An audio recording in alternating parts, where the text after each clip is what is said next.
അപ്പോൾ നമ്മുടെ എന്താ പരിപാടി എന്ന് പറയുമ്പോൾ നമ്മൾ ഓയിൽ പെയിൻറ്റിങ് ചെയ്യാൻ വേണ്ടി പോവാണ്. ലിൻസിൽ ഓയിൽ വെച്ചിട്ടാണ് നമ്മൾ ഈ ഓയിൽ പെയിൻറ്റ് മിക്സ് ചെയ്യാൻ വേണ്ടി പോകുന്നത്. എന്തെങ്കിലും ഒരു വസ്തുവിനെ നോക്കി വരയ്ക്കാൻ വേണ്ടിയിട്ടാണ് നമ്മൾ ഇറങ്ങിയിട്ടുള്ളത്. അപ്പോൾ ഈ കാണുന്ന പോലെ റീപ്പർ ഇല്ലേ, തടിയൊക്കെ വെട്ടിയിട്ട് ബാക്കി വരുന്ന ആ വേസ്റ്റ് തടി അത് വെച്ച് അടിച്ച ഒരു ക്യാൻവാസിലാണ് നമ്മൾ വരയ്ക്കാൻ വേണ്ടി പോകുന്നത്. അപ്പോൾ നമ്മൾ തന്നെ അടിച്ച ക്യാൻവാസിലാണ് നമ്മൾ വരയ്ക്കാൻ വേണ്ടി പോകുന്നത്. ഭയങ്കര വെയിലാണ്, വന്ന സമയത്ത് ഭയങ്കര വെയിൽ, ഉച്ചയ്ക്കാണ് ഇറങ്ങിയിട്ടുള്ളത്. അതിൻ്റെ ഒരു പ്രശ്നം കൂടി ഉണ്ട്. അപ്പോൾ ഞാൻ ഒറ്റയ്ക്ക് വന്നിരുന്ന് വരയ്ക്കുന്നതായിരിക്കും നിങ്ങൾ വിചാരിച്ചത്. പക്ഷേ ഞാൻ ഒറ്റയ്ക്കല്ല, ചിഞ്ചു കൂടെ അടുത്ത് വന്നിരുന്നിട്ട് ചിഞ്ചുവിൻ്റെ ക്യാൻവാസിൽ വരയ്ക്കുന്നുണ്ട്. അപ്പോൾ നമ്മളൊരു വസ്തുവിനെ നോക്കിയാണ് വരയ്ക്കുന്നതെങ്കിലും ആ വസ്തുവായിട്ട് യാതൊരു ബന്ധമില്ലാത്ത രീതിയിലാണ് നമ്മൾ പെയിൻറ്റ് ചെയ്യാൻ വേണ്ടി പോകുന്നത്. മനസ്സിലല്ലേ? യാഥാർത്ഥ്യമായിട്ട് യാതൊരു ബന്ധമില്ലാത്ത രീതിയിലാണ് നമ്മൾ പെയിൻറ്റ് ചെയ്യാൻ വേണ്ടി പോകുന്നത്. നമ്മുടേതായ രീതിക്കാണ് നമ്മൾ പെയിൻറ്റ് ചെയ്യാൻ വേണ്ടി പോകുന്നത്.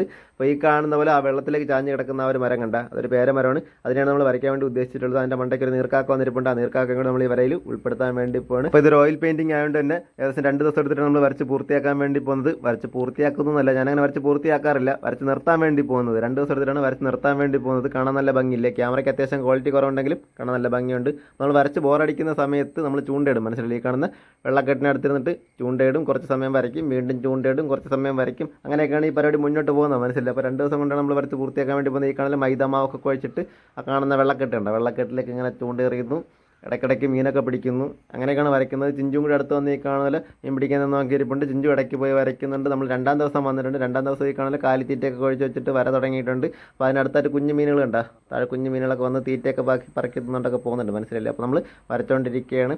ഏകദേശം വരച്ച് പൂർത്തിയായി. മനസ്സിലായി? ഇവിടെ നിർത്താൻ വേണ്ടി പോകണം. പൂർത്തിയായില്ല, ഇവിടെ വെച്ച് നിർത്താൻ വേണ്ടി പോകണം. ഇത്രയുള്ള നമ്മുടെ ഇന്നത്തെ പരിപാടി. മനസ്സിലായി? ഈ കാണുന്ന പോലെ ജസ്റ്റ് ഒന്ന് വരച്ചെടുത്തിട്ടുള്ളൂ. യാഥാർത്ഥ്യമായിട്ട് യാതൊരു ബന്ധമൊന്നുമില്ല. ചിഞ്ചുവിൻ്റെ അടുത്ത് സിമ്പിളായിട്ട് എന്തെങ്കിലും വരയ്ക്കാൻ പറഞ്ഞപ്പോൾ ചിഞ്ചു ഈ കാണുന്ന 10-2000 ചില്ലയുള്ള ആ കാണുന്ന ഉണങ്ങിയ മാവും മരം വരച്ചുകൊണ്ടിരിക്കുന്നത് കണ്ട. നല്ല രസമുണ്ട് വരയ്ക്കാനായിട്ട്, നല്ല രസമുണ്ട് വരച്ചത് കാണാനായിട്ട്. അപ്പോൾ നമ്മുടെ ഇന്നത്തെ പരിപാടി ഇത്രയുള്ളൂ. മനസ്സിലായില്ലേ? അപ്പോൾ നമ്മുടെ പെയിൻറ്റിങ് നിങ്ങൾക്ക് എത്ര ഇഷ്ടപ്പെട്ടുള്ളവർ എനിക്കറിയില്ല. നമ്മുടെ ഇന്നത്തെ പരിപാടി നിങ്ങൾക്ക് എത്ര ഇഷ്ടപ്പെട്ടുള്ളവർ എനിക്കറിയില്ല. എന്തെങ്കിലും നിങ്ങൾക്ക് ഇഷ്ടപ്പെട്ടാലും ഇഷ്ടപ്പെട്ടില്ലെങ്കിൽ നിങ്ങൾ പ്രത്യേകിച്ചും ചെയ്യേണ്ട. മനസ്സിലായില്ല? അപ്പോൾ നമ്മൾ മറ്റൊരു കാണുന്നതായിരിക്കും. Goodbye, ta-ta Tata.